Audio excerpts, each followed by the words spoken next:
Welcome back to another episode of Norse Studies with Zakk. We're going over the culture of the Teutons. If you haven't watched any of my episodes, they're in 10-minute intervals. We're just reading this together.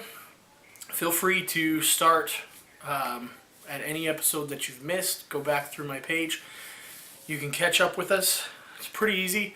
We're just going to go through this book together, kind of discern what Wilhelm Grönbeck is trying to say about Norse culture. And then the matter is submitted to Eagle's arbitration. He calmly decides that Steinar shall receive no indemnity for the slaves killed.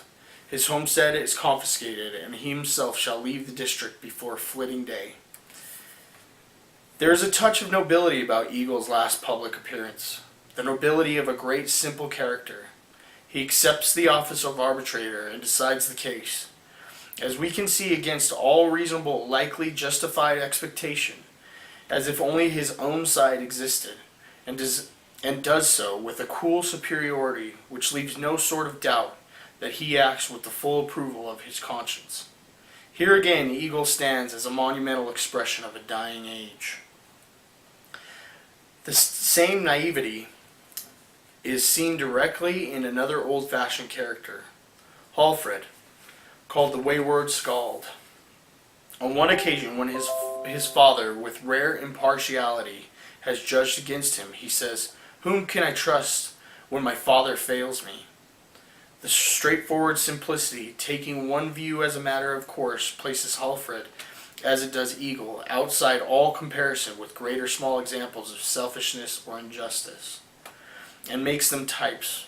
More than types their age, and they are types of a form of culture itself. So thought, so acted, not the exceptions, the marked individualities, not the men who were somewhat apart from the common, but men generally.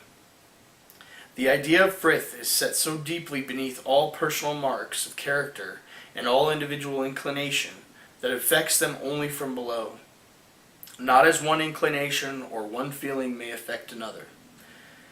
The characters may be widely different, but the breach in character does not reach down to its prime center of the soul. Eagle was a stiff-necked man, hard to deal with at home and abroad. He would be master of his house, and a treaty of peace in which he did not himself dictate the terms, he would not be disposed to recognize. Another man might be more easygoing, peaceable, ready to find a settlement, quick to avoid collision, and eager to remove causes of conflict.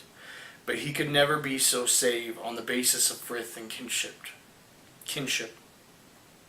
Askell, the right-minded, peacemaking chieftain of the Reichdale, is perhaps too modern a character to go well in company with Eagle, but his story, as we find it in the saga of Reichdale Men, gives us at any rate a graphic picture of the principles of reconciliation.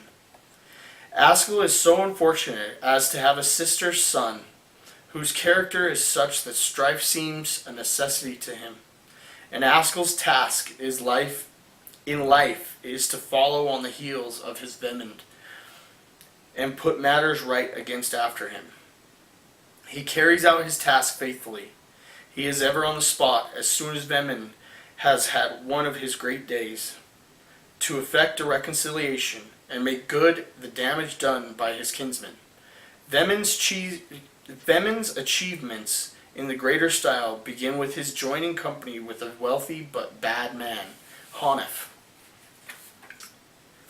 Honef of, page 27, Olfengingstunga, whom he knits closer to himself by accepting an offer of fostering a child. Honef naturally makes use of these good connections to carry on his rascally tricks to a greater extent than before. He steals cattle. In spite of earnest representation from Askell, Vemund takes up his friend's cause, and even craftily exploits his uncle's respected name to gather men on his side. The result is a battle in which Honef and two good men fall on one side, and on the other a free man and a slave. Askell comes up and makes peace between the parties, judging Honef and the slave as equal, Likewise, man for man of the others slain, leaving the opponents to pay a fine for the remaining one. Thus judges the most impartial man in Iceland, when it is a question of making good with good what his kinsman has done ill.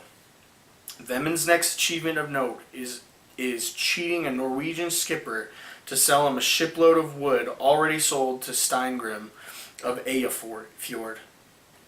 Steingrim retaliates by having Vemin's slaves killed, and his part of the wood brought home to himself.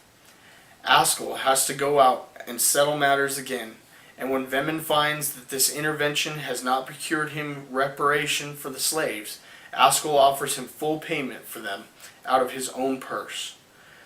This Vemin refuses to accept, tacitly reserving to himself the right to settle accounts in his own fashion when opportunity offers. He tries in vain to make things balanced by stealing a couple of oxen.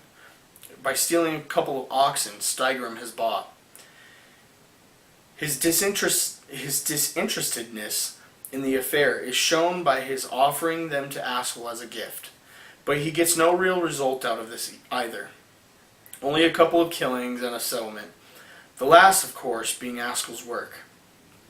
The only objection Vemin has to this settlement is that Askell has once more left the killing of the slaves in the earlier affair out of consideration.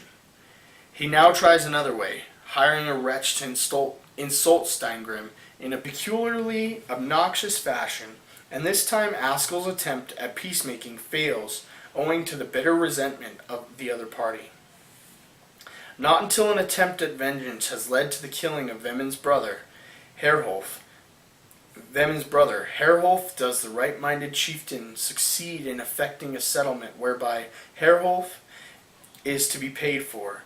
2 of Steingrim's companions are to be exiled forever, and 2 others for 2 years. Thus the game goes on, with acts of aggression on Vemin's part, always as mischievous as ever, and intervention on the part of Askell, always in full agreement with the principles of Frith, until at last the measure is full. And when Steingrim with his following placed themselves in the way of Askell and Vemin in their men, Askell accepts the combat without enthusiasm, but also without demur. And that was the end of Askell and Steingrim. I'm going to stop right there. If you guys want to get something else out of these videos, if you want them to be longer, if you want them to be shorter, please comment below. Rate, comment, subscribe. It helps me out. Otherwise, we'll see you guys next time. Have a good one.